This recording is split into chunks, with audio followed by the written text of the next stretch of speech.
Now look, before we get going, I do want to say that Tommy Dreamer is doing a great job in trying to investigate and find out who shot Johnny Bravo, although on the down low, I think he's been a little bit too nice. I'd grab someone by the scruff of their collar and go, "Did you do it?" And they would tell me.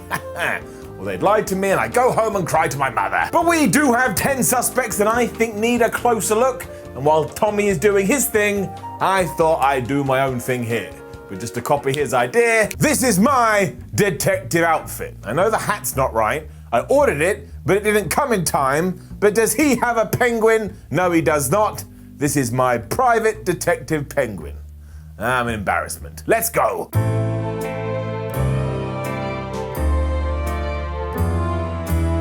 Number 10, Larry D. Now he is one of Tommy Dreamer's suspects as well, and the Penguin agrees, but you kind of have to question whether or not the XXL member actually deserves to be there. Because he did hit on Rosemary during Wrestle House, but that was ages ago and they've got past it. I don't think it's the reason you go and shoot a guy. Also, Rosemary is either one, gonna be so sad she's not gonna want a new partner, or two, is actually responsible, and then she's gonna be far more worried about covering her ass than going out on a date. Also, Larry D has a great alibi because when he did try and hit on Rosemary, he was under some kind of spell from the demon assassin and he became Lawrence Darby or something crazy like that, so he wasn't even in his own mind. What is the deal with these moustaches? He's also got far bigger things to worry about at the moment because Chris Sabin has just teamed up with James Storm to try and take down XXL, so he should probably just focus on that.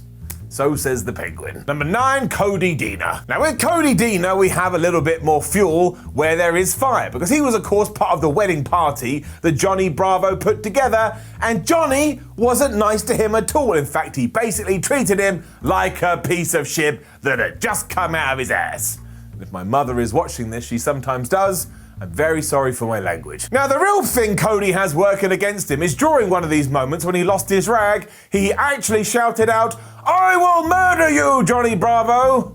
So now we do have to keep an eye on him. This just goes to show people, to have this as a lesson in your own life, just don't go around saying things that could come back and get you in a whole heap of trouble. Even then though, I don't think Cody Deaner shot Johnny Bravo. And that's mainly because Bravo was shouting at everybody in his wedding party, so if we were going to go in this direction, we'd have to accuse every single one of them. And also, Cody Deaner is a crazy fool. He's always shouting something that you're like, man, I don't think you should have said that. So really, I think we can let him off the leash. Number 8, Brendan Tolle. That's right, referee Brendan Tolle has also found himself dragged down into this, and that's because Johnny Bravo didn't think he was a very good referee, or that basically his officiating sucked. It all happened when Fowler Bar was taking on Johnny Swinger, and Brandon did literally miss every kind of cheating under the book, which caused Johnny Bravo to tell him that he absolutely sucked. But does that mean a referee is gonna go get a gun and shoot this person? That seems a little far-fetched, even for Impact, when they are indeed bringing people back from the dead. It would also, just quickly back in the real world,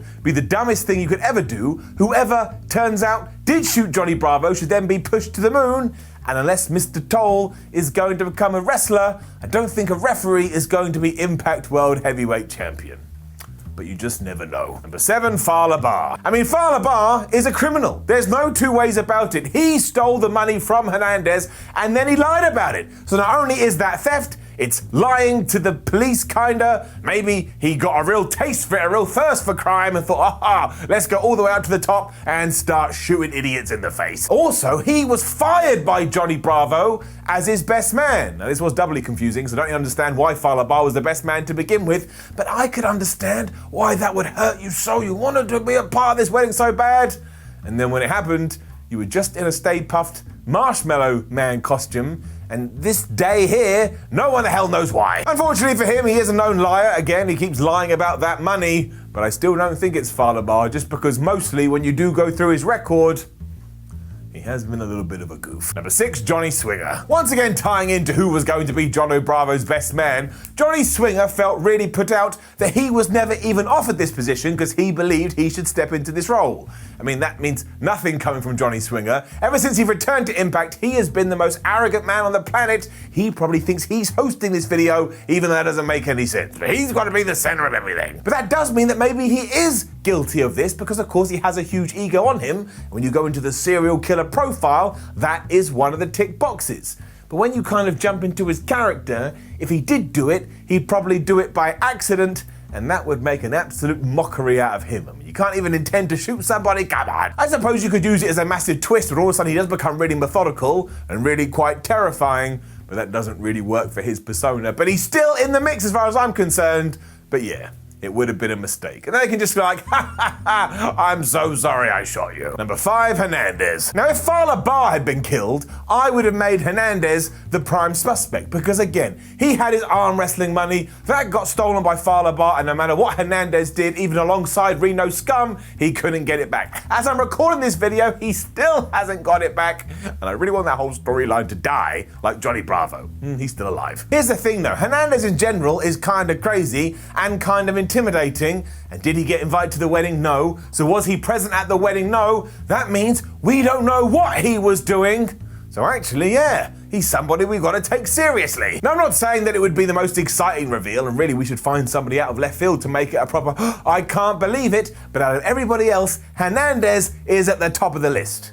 Or number 5 in the list, but he's still in the middle. He's still got to be considered a threat. Number 4, Father James Mitchell. Now, I said it on Impact Ups and Downs, and I'll say it again. If James Mitchell did indeed kill Johnny Bravo, I think we should just let him go. Things happen. Everybody makes mistakes every now and then, because the guy is so crazy. I mean, when he was accused by Tommy Dreamer, he was all like, no, man, I would never do anything to someone that had such juicy virgin blood. Disgusting. But look, Mitchell is one of the most sadistic people in Impact history, going way back even to TNA, and he's been brought back from the dead, and he has killed people before. I mean, he does have a record about this stuff. You wouldn't just let him walk free, even though Tommy Dreamer flipping did. Also, he claims to know who did shoot Johnny Bravo, and you can't do that without hard evidence, because all of a sudden it makes it look like you were responsible. If the penguin goes missing and the last place it was seen is on this video, and I go, well, the penguin was never on that video, you know I probably ripped it up and buried it underground because I have issues. Thing is though, he did only just come back to planet Earth after being trapped in the Phantom Zone or whatever, and this would be a really stupid thing to do on your first day back. But still, I will never trust him. Number 3, Havok. So just to catch you up to speed, the reason James Mitchell came back from the dead is because Rosemary beat Havok in a match, and Havok had to use her powers in order to do this. But Havok didn't want to do this, so do you know who Havok dislikes in 2020? That's right, Rosemary. And whose was Rosemary marrying? That's right, Johnny Bravo. You see how these dots connect together? Yes, you do. I mean, if you wanted to get your own revenge, and you wanted to get your own back, and you were nuts like Havok, wouldn't you just kill this guy? Wouldn't you just kill him? And then when you are caught, you go, well, Rosemary, I told you we shouldn't have brought James Mitchell back. I told you there'd be consequences, and now James Mitchell is back, and I'm killing your future husband. Havok has also tried to kill people before. She gave Su Yung a pile driver from the top rope onto some thumbtacks, like whenever it was 6 months, a year ago, I can't even remember, but she did that, and if you do that and don't think you're not going to murder someone, you're a buffoon. In fact, it wouldn't surprise me if Father James Mitchell talked her into it. Poof, he comes back and says, hey Havok, I got a great idea, let's shoot someone, and these two did it together. I tell ya, it's probably true. Number 2, Rosemary. Now, yes, I get that seems very unlikely because she was about to marry this guy, but before she went out there to the wedding, she actually said the words, I need to marry him because something bigger is gonna go down. Well, what is bigger than death? And look, all she actually wanted was Johnny Bravo's soul anyway. She said that when she was reading the vows. I want your virgin blood again. Well, if you want some virgin blood, I tell you a far easier way to go about it. Kill a guy and just put a straw in him and suck it all out. And yeah, just to double down on this, Rosemary always said there was a bigger plan in place here. So she absolutely needs to be chatted to by Tommy Dreamer. If he doesn't do it, me and the penguin will come along, but we'll also hang back a bit because she's like a crazy demon or something. I don't know, Impact Wrestling's really weird. Number 1, Taya Valkyrie. Now at one point, Taya Valkyrie and Johnny Bravo seemed to be friendly, or they seemed to have some kind of relationship that absolutely fell into the pan. Following on from that, before the wedding took place, Taya told Rosemary, look, I know we don't really get on, but the guy you're about to marry is an absolute lunatic right now, so maybe it's not the best idea. So maybe to try and protect her, because they did have that tag team for a little bit, she was like, I'll kill him. I mean, that is so extreme. That is so exaggerated. If somebody did that on my end, I'd be like, you've made a terrible mistake. But look, it happens. We all drop the ball. Unfortunately, in this case, you can't pick it back up because you ass going to jail. It would also be a great way to turn Taya back to being a villain. Her character's far better being a heel anyway. Yeah, I would say it probably is Taya Valkyrie, and I don't think she was at the wedding, and she kept falling out with Johnny Bravo. And what if she did it because she wants to realign with Rosemary and win the Knockout Tag Team Championships, which, oh my gosh, can you believe it, a tournament is about to begin for. So there's your catalyst, there's your evidence, there's everything you need, but I bet it will do this. Because it's professional wrestling, it will be someone we haven't even talked about here. Maybe it will be, I don't know, Hornswoggle. Because let's face it, it's always flipping Hornswoggle. Now, don't forget to leave a comment below and let us know, who do you think shot Johnny Bravo? Try and think outside the box. Try not to use one of the people I've just said. Or you can. It's your comment. You can do whatever the hell you want. Like the video, share the video, subscribe to the channel. Head over to whatculture.com where you can read articles like this. Follow What Culture on Twitter, What Culture WWE, and watch more videos here on What Culture Wrestling. I couldn't even rip it off. My name is Simon Miller. This is P.E. the Penguin, or whatever the hell it called him. I can't remember. If you haven't checked out Impact Wrestling, you should. You absolutely should watch Ups and Downs of Impact Wrestling till we have a good old time. Otherwise, this hat is too small for my head. It's left a red mark. I can feel it. I'll see you soon.